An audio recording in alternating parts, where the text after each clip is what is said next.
এক পলকেই যদি আপনাদেরকে ৮০-র দশকে নিয়ে যাই, তাহলে কি ব্যাপারটা খুব খারাপ হবে? হ্যালো এভরিওয়ান, আসসালামু আলাইকুম। কেমন আছেন আপনারা? হাতে দেখতে পাচ্ছেন তিব্বত স্নো। তিব্বত স্নো কিন্তু নানি-দাদিদের ভীষণ পছন্দ, তাই না? তিব্বত স্নো কিন্তু আমারও অনেক পছন্দ। এটার ঘ্রাণটা যা সুন্দর আর সেই মিষ্টি ছোটবেলার কথা মনে পড়ে যায়। আচ্ছা, কথা বলতে, বলতে কিন্তু চোখে কাজল দিয়ে ফেললাম। চোখের কাজলটা আমার বরাবরই ভীষণ পছন্দ। সাজের অন্যতম একটা অংশ হচ্ছে কাজল। তো কাজলটা দেওয়ার পরে আমি চোখটাকে একটু আইশ্যাডো দিয়ে নিচ্ছিলাম। আসলে সেই আগের যুগে কিন্তু এত রূপসজ্জার জিনিস ছিল না, তাই না? সেই যুগে কি primer, concealer, foundation, contouring, settings spray এগুলা কি ছিল? একদমই ছিল না। তো যাই হোক, তারপরে আমি টিপটা সেট করে নিচ্ছিলাম।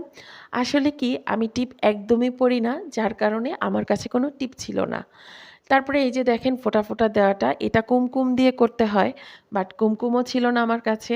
আর এই যে মাথায় দিয়ে দিলাম জুঁই তেল, সেই সময় বিয়েতে জুঁই তেল আর গন্ধরাজ তেলের বেশ প্রচলন ছিল। তারপরে দিয়ে নিলাম একটা মাথায় খোঁপা। আমার মেকআপ অলমোস্ট ডান। ১ সেকেন্ড, কিছু একটা বাকি আছে। এই যে শাড়ি পরে এসলাম, তারপরে দিয়ে নিলাম আলতা। কি চলে গেলাম তো ৮০-র দশকে। কেমন লাগছে? অবশ্যই কমেন্ট করে